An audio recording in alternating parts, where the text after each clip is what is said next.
if we were to just go with the few things that we may know or the few things that I'm exposed to in my sphere of influence or the jobs that I know from people in my family or friends or those that I'm close to, we can sometimes shut doors that may be wide open for us to step into and be able to do our very best in things that we may just not know that are out there.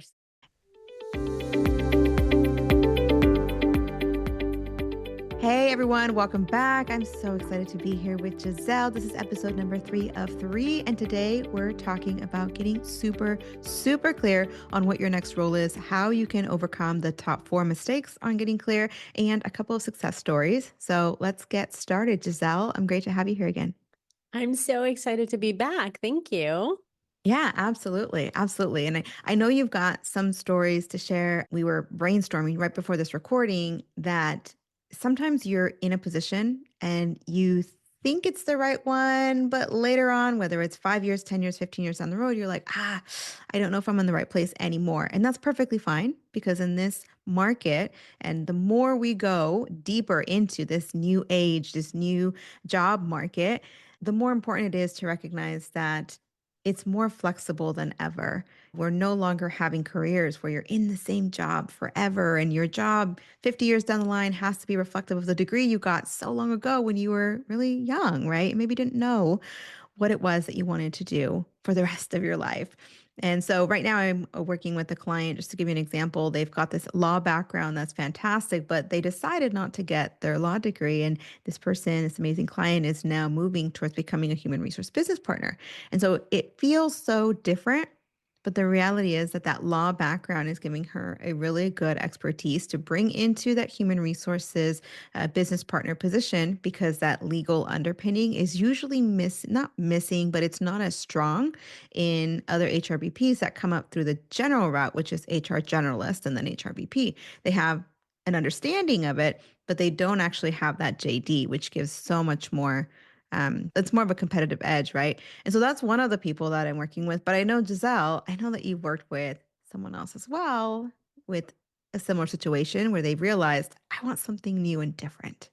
Yes, yes. I had just a sweet client that I got to the honor of working with that she was working for almost 30 years with Walmart, just a huge, very well-known organization.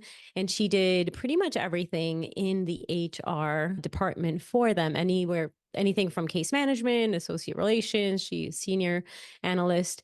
And when she was thinking about what this next season of life was going to look like for the last few years of, work before she retired, she was really just reflecting on what do I have to offer and where do I want to leave a legacy. And so she really just did a lot of soul searching, and I was able to help guide her through, what were the things that she wanted the most and what did she want these last 10 years or so of work to look like for her. And so she decided to go with a nonprofit organization that's very near and dear to my heart because it's just a place that I got to serve at 20 plus years ago and found a passion for career coaching. And it's a place where she is today helping those that are underemployed and unemployed find just a desire and a passion for the kind of work that they're going to be doing.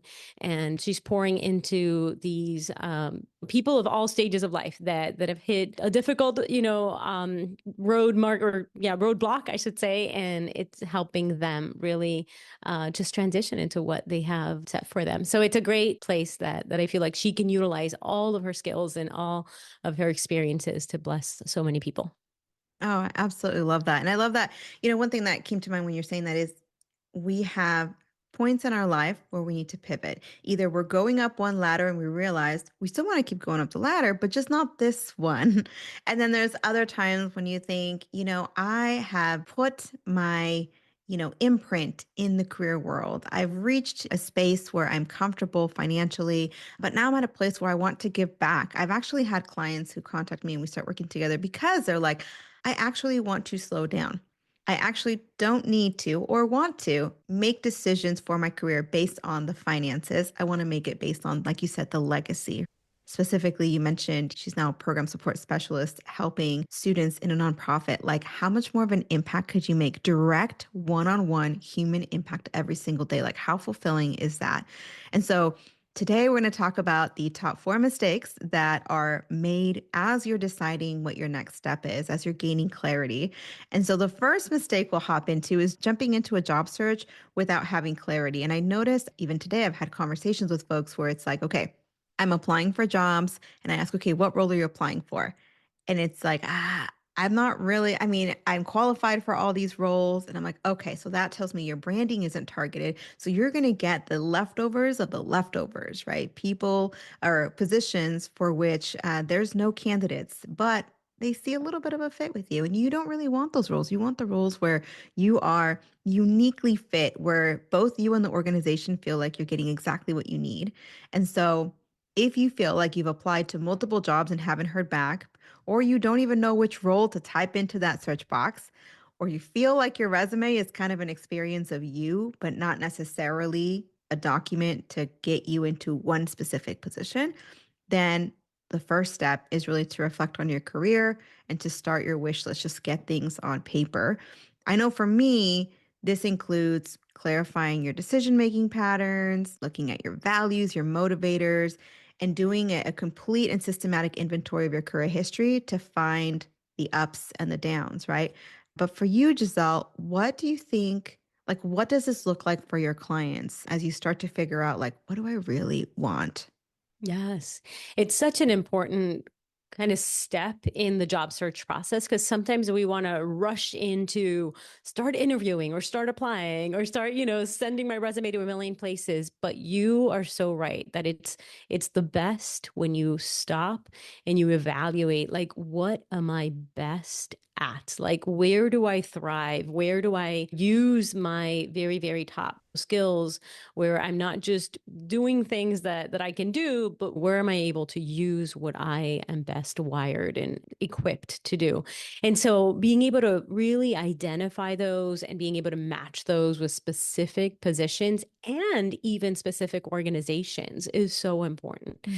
So sometimes I encourage my clients to identify in networks of people that you're connected with on LinkedIn, who are those people that you can learn from, that you can interview, that you can have a coffee chat with, that you can just ask all the questions so that you can get clarity on, is this the type of role that I would truly enjoy, that I would truly feel like I am using all of the skills that I have?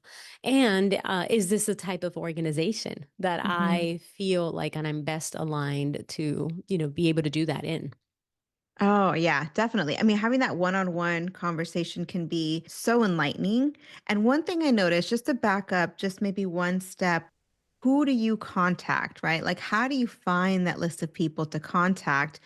And that reminds me of like the other side of things. Like, okay, I'm qualified for ABC roles, but I'm not actually excited about them.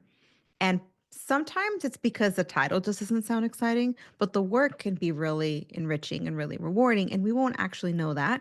Sometimes it's, I just know the positions I've heard of in my immediate sphere. And so I don't know what's really out there. And because I know that the space, the knowledge that I have on all the careers is so limited, even if I find something that I like, I always have that what if in the back of my head, like, oh, what other careers could I be missing out on? And so you can't fully commit to one until you know all the options, right?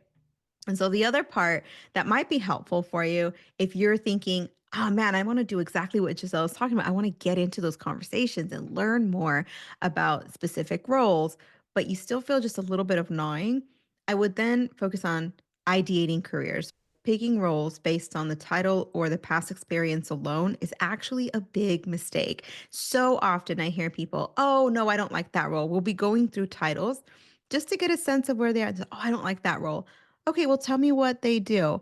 And it's really kind of messy, kind of blurry, right? And so I would encourage you to take a period of time where you can ideate careers and define your life and career priorities, right? So you figure out, like you said, Giselle, right? Like, what's so important to me? What are my values? Where do I thrive? and then systematically create a career list so that you're like, okay, let's look at different spaces. You can start with conversations that are very broad and open and exploratory, but the career world is so large that you might run into a situation where you're like, I don't know where to start. The Holland Code is a great way to do this. Often I coach my clients through the Holland Code. There's only 6 different categories that nearly all careers can go into. So you've got artistic, this is all your creativity, flexibility. You've got entrepreneurial, that has some flexibility, some creativity, but it leans more towards the sales and the persuasion more so than art for the sake of art. So you've got artistic, you've got entrepreneurial, then you've got social. This is where you help people. So in entrepreneurial, you persuade people. In social, you help people. So similar to Giselle, you were mentioning, right? Program support specialist from HR employer relations, like she really wanted to help people. So her interest lied in that social space. Conventional is the other one. So if you really like your structure, you don't mind doing things that are a little bit repetitive. Maybe you like the compliance side of things. Accounting is something that's under conventional, right? You're very highly structured careers. And so, for the sake of time, I won't go through all of them, but you've got these 6 different areas, and all careers can be grouped into those areas, or maybe a combination of 1, 2, or 3. But now it's more finite. And then you can take that and say, okay, now I'm going to start to extract some possible industries, functions, titles, right? And I'll probably take a quick little break that a title is not technically your best place to start because there's going to be one function, but a million creative titles that every CEO likes to be like, oh, when it's not really CEOs, the hiring manager is going to be like, I want to call this the adventure gatherer. You know what I mean? Like different Yes. titles that maybe don't even have to do anything with the position. And so think about the function more so than the title. But if you can ideate those and define those career priorities, now you're going into that meeting and you're saying, okay, I know what function, we can say title, but what function this person is serving. And so I know the questions I'm going to ask, but I also have on my handy sheet of paper all my priorities so I can figure out, okay, is this meeting at least my top priorities, or is it not really getting there to where I can shift my attention and investment of time to a different space? So I love how you mentioned the one-on-ones. And so what are your thoughts on that, on having one-on-ones, but then after a bit of exploration, going more into that systematic careers list, functions list, and priorities list?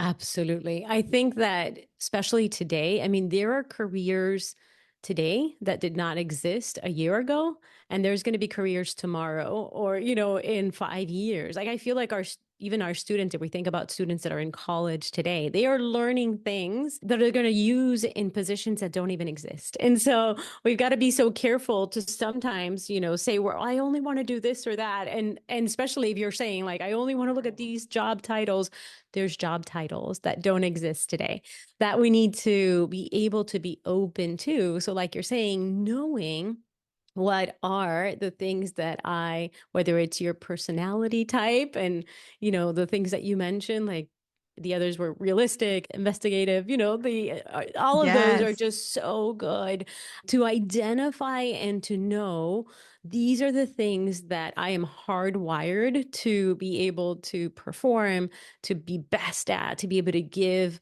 and to come to work super excited to be able to do these things every day.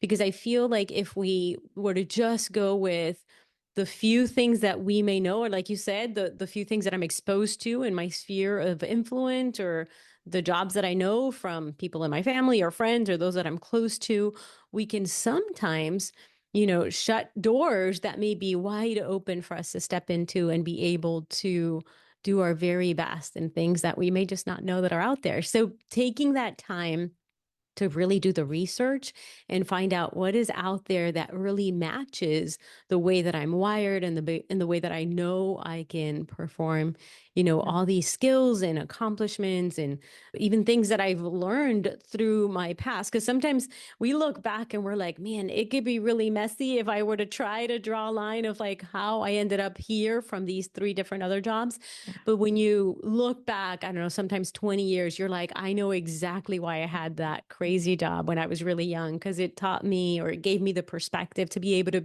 be so much better today at serving these individuals or doing whatever it is that you do. Oh gosh, absolutely. One of the things that I think is sometimes surprising is how these roles you mentioned at the beginning, a title that doesn't exist yet. It can be so surprising how intimidating a title can be when you don't know what's underneath it, right? Just changing the verbiage all of a sudden makes you feel like I'm not qualified.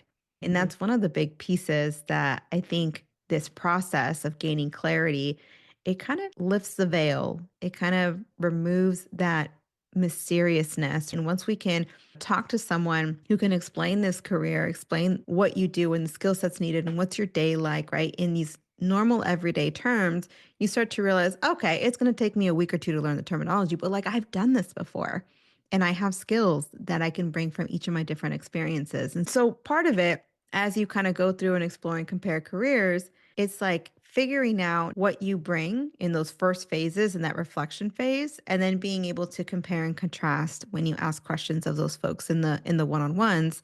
And then at the same time, like one thing I notice is, and I would love to hear kind of your client's experience too.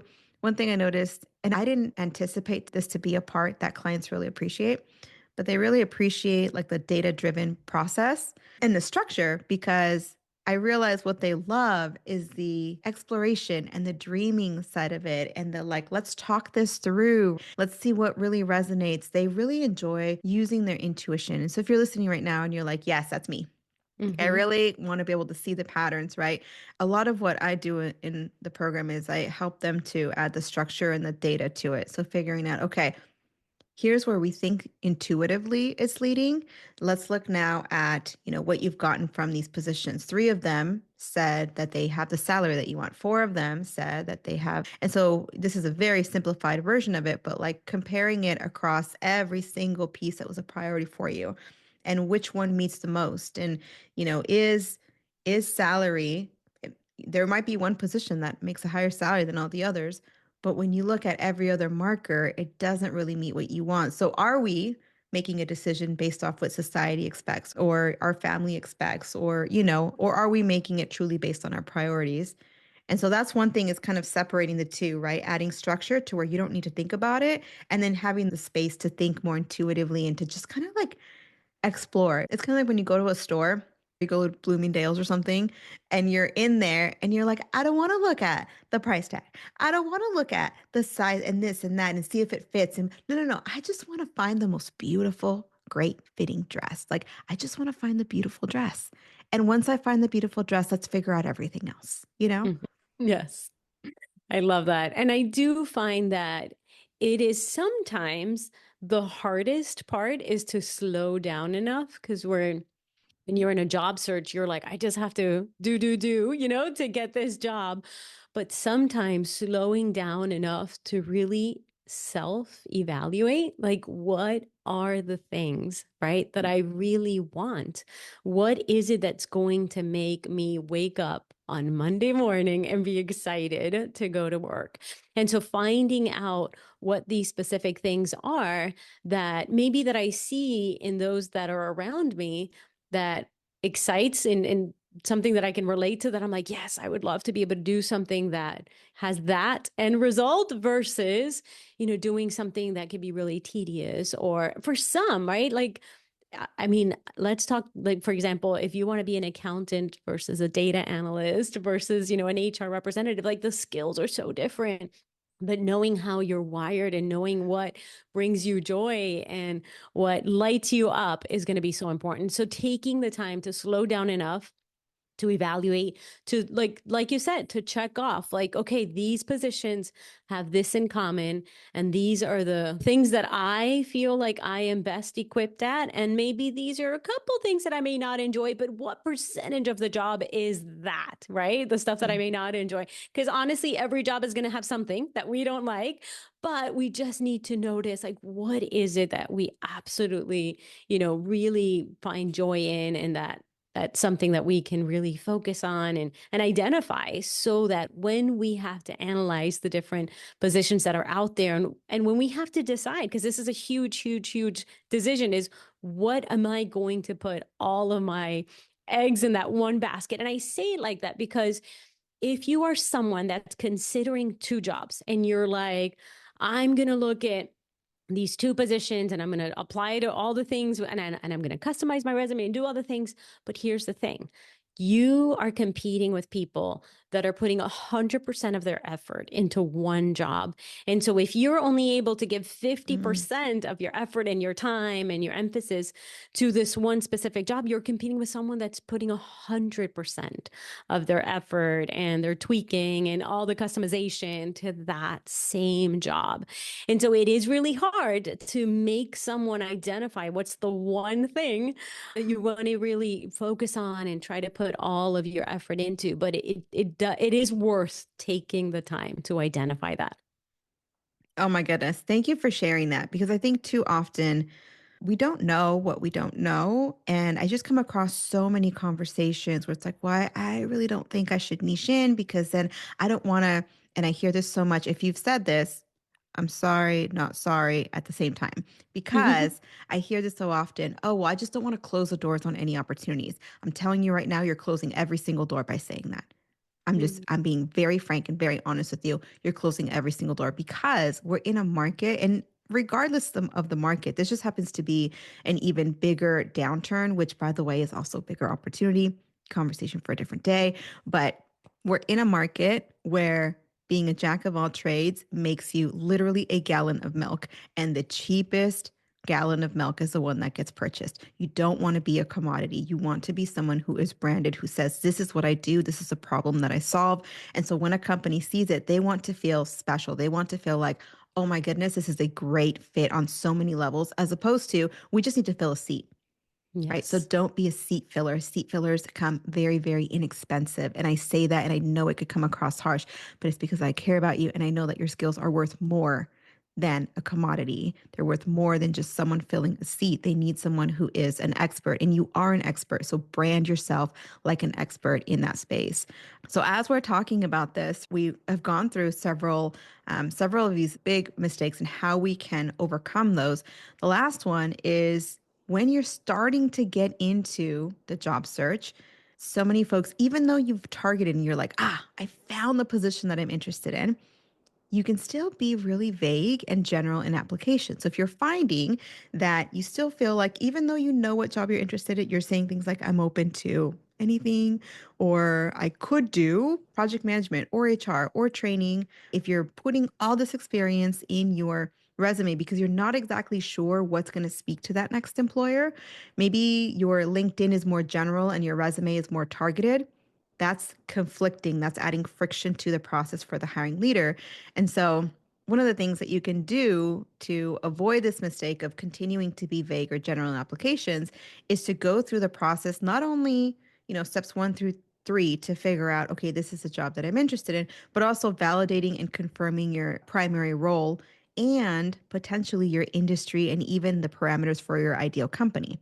I just had a client who met with the recruiter for this exact reason, and they had an idea of what they were interested in, but they were still feeling hesitant. They just didn't feel confident. This is someone who is going from elementary teaching to learning and development. And so she was like, I just have always been a teacher, and teachers are not valued in corporate space, and it was just very iffy, right? And there is nothing that I could say because I am a generalist. I help you make the pivot. And so there's nothing that I could say, but we bring on a recruiter who hires specifically for learning and development. And now my client met with the recruiter, and the recruiter was basically like, yeah, you have X, Y, Z. The only gap is this one small gap here. In her case, there actually wasn't a gap, if you can believe it. There was no gap. She has done everything just in a different setting with different terminology. So now that she had that directly from, I was going to say a phrase that was not kind, not kind, but it was just wasn't tactful. Let me think of a better phrase. So now that she's hearing it directly from the hiring leader, now she's confident. Now her verbiage is so much more direct. We helped her brand herself and translate every single one of those pieces. And now she's going after it both inside, like internally, she knows I've done this. It's just different terminology. I'm just immersing myself now in the terminology to speak on their terms. And she also has it externally because she's got the seal of approval from a hiring recruiter in her space. Her branding has all been translated, her LinkedIn, her resume, everything she does, verbally, non-verbally, in writing, it is all conveying now the same message. It's all saying learning and development. And so that's that one piece that once you find clarity, then you want to validate it and confirm it. And I mean confirm it without a shadow of a doubt that you feel comfortable so that when you get a ghosting or a rejection, which will come, you know that it is not your qualifications. They maybe are no longer hiring, or maybe they weren't ever hiring, or maybe they found a better candidate, but you will get your position because you do have that background. Absolutely. I love that you share that because I feel like time and time again, there's so many that feel like, oh, I just don't know that I have all of what they're asking for, and I don't know how to translate it well into their language. And teachers are, perfect example because it's sometimes difficult for them to figure out what are the corporate terms for the things that I've done because I feel like I've done many of the things that they're looking for. And absolutely, it is really doing your research so that you can learn the corporate language. You can learn the specific language for that company or that industry so that if you're transitioning industries that and you feel like you could be up to speed when in an interview they throw out an acronym that's common in that world and in that industry. And so sometimes it will take a little bit of learning. Like there's LinkedIn learning courses, there's Coursera, there's like a lot of tools that you can use while you're job searching. You can do some great, searches, use AI to kind of catch you up on what are the terms that I need to make sure that I know so that if an interview, were to bring up things that are relevant to this industry based on my background, how can I make sure that I translate it so that they know that I'm qualified, that I'm equipped to do the role and the job, and making sure that that's translated throughout your resume, your LinkedIn, your cover letter, all of the application pieces is so important. Oh my gosh, absolutely. It's doing the entire process. Sometimes we think we get clarity, we feel relief, and we're like, okay, good. Now I'm going to jump into the job search and apply for the right jobs. But then the rest of the process, all the communications is not in the right direction. And that pretty much steers us right back to the job that is just plain and clear for us. And we go back into the same field, right? And so we definitely don't want that. Don't want that to happen to you. So follow the process all the way through to the end. Okay, Giselle, we have gone through today four of the major mistakes as you're getting clarity, right? Jumping into the job search or dipping your toe in the water into the job search without really knowing what you're actually applying for. We talked about reflecting on your history, starting a wish list, getting really concrete. We talked about mistake number two, picking roles based on your title or your past experience alone without really looking at all the opportunities that maybe you haven't been exposed to before. We talked about mistake three and overcoming that, right? Guessing instead of researching. And this is where those one on one conversations can be so, so helpful. And being able to have a specific list of questions that you need to ask, a specific list of functions or careers that you want to look into. And then, of course, the priorities that you want to meet. And then just now we talked about, finish the process, go all the way through, right? Confirm and validate your role so that you don't have that lack of confidence moving forward in the future. We've gone through a lot, Giselle, if you were to kind of share some final words of encouragement with folks today who are thinking maybe they're in the wrong position right now, what would you say? I would encourage them to reach out to those that are in their network or even in the network of their friends, right? Research some of these, like we said, careers that you may be interested in, and then find out what are some of the job titles that that career could have, right? Get a list of at least 10, and then find out individuals that you may or may not know and try to reach out to them. A really warm and caring message on LinkedIn, not something really generic and vague, but really read through their profile, comment on things that they're posting, make sure that it's someone that's active on LinkedIn, but reach out to them and try to connect slowly. It's going to take a few interactions before they may open up to setting time to have a coffee chat, to have an informational interview with you, to share more about what they do so that you can continue the research from people that are doing it on the ground. And these are going to be the very best conversations that you can have, because those could be the same individuals that can help you get into these industries. Absolutely. That's a great place to end it, right? Those one-on-one exploratory conversations could very well be referrals into your next position. And so there's an entire way to frame that conversation, to bring it from I'm exploring to open the door to be able to come back later to say, what do you have that's open, right? And Mm-hmm. doing that in a diplomatic and graceful and tactful way that also presents your value the entire way through. So definitely a conversation for a different day, but such a good ending point, Giselle. Thank you so much for sharing that. Thank you for having me. This is great. Absolutely. Well, friends, know that no matter what, whether you're in the position that you absolutely love and are looking to move up the ladder, or if you are looking to make a shift, know that you can always contact Giselle or myself. We're happy to always give out really helpful LinkedIn reviews that kind of go through what experience you have and how you can reshape, whether it's, every part of your LinkedIn really to bring more value. Feel free to reach out to either one of us on LinkedIn. I'll put both of our links in the description. And other than that, thank you for joining us today, and know that we love you. We're cheering you on. We're praying for you, and we'll see you on the next one. Hey, thanks for listening. I really appreciate you spending time with me today. If you found this episode helpful, please tap the 5-star review on the show's homepage in your podcast app. It would absolutely make my day, and it helps others discover the Uncommon Career Podcast. Now, to download your free career resources and learn how I help seasoned professionals land amazing offers in as little as 90 days, click on the link in the description or go to theuncommoncareer.com. Thanks again, and I'll see you on the next one.